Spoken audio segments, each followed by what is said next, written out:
यदि घर में अचानक काली चींटियों को झुंड नजर आने लगी और वो खाने की चीजों पर टूटना शुरू कर दे तो समझ लीजिए आपके घर में माँ लक्ष्मी प्रवेश कर चुकी है। दूसरा, घर में छज्जे या आंगन के पेड़ में चिड़िया, कबूतर या किसी पक्षी का घोंसला बनना भी शुभ संकेत है। लेकिन अगर आप किसी कारणवश उस पेड़ को कटवाते हैं तो यह आपके लिए अशुभ साबित हो सकता है। तीसरा, यदि घर में एक ही स्थान पर 3 छिपकली इकट्ठी दिखाई दे तो ये माँ लक्ष्मी के जल्दी घर आने का संकेत है। यह धन दौलत बढ़ाने का ही एक संकेत है। दिवाली के दिन तुलसी के पौधे के पास छिपकलियां दिखाई देना भी बड़ा ही शुभ होता है, लेकिन अगर तुलसी के पौधे के पास बहुत ज्यादा छिपकलियां दिखाई दे तो उसके परिणाम उल्टे भी हो सकते हैं।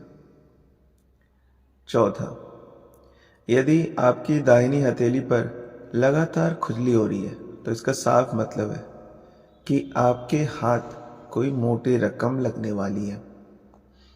कर्ज या उधार में दिया रुपया पैसा भी आपको मिल सकता है।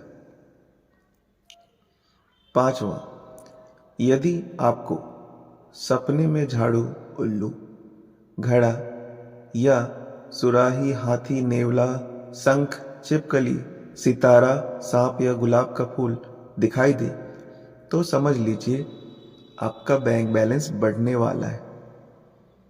सपने में दिखाई देने वाली ये सभी चीजें घर में पैसा आने का संकेत होती है। यदि सुबह उठते ही आपको शंख की मधुर आवाज सुनाई दे तो यह भी घर में लक्ष्मी आने का संकेत है। छठा, यदि आप किसी काम से बाहर निकलते हैं और रास्ते में आपको कहीं गन्ना दिख जाए तो यह पैसे आने का संकेत है। इसके अलावा घर से बाहर यदि आपको कोई कुत्ता मुंह में रोटी या शाकाहारी चीज दबाकर दौड़ता दिखे तो ये भी आपके अमीर होने का इशारा है।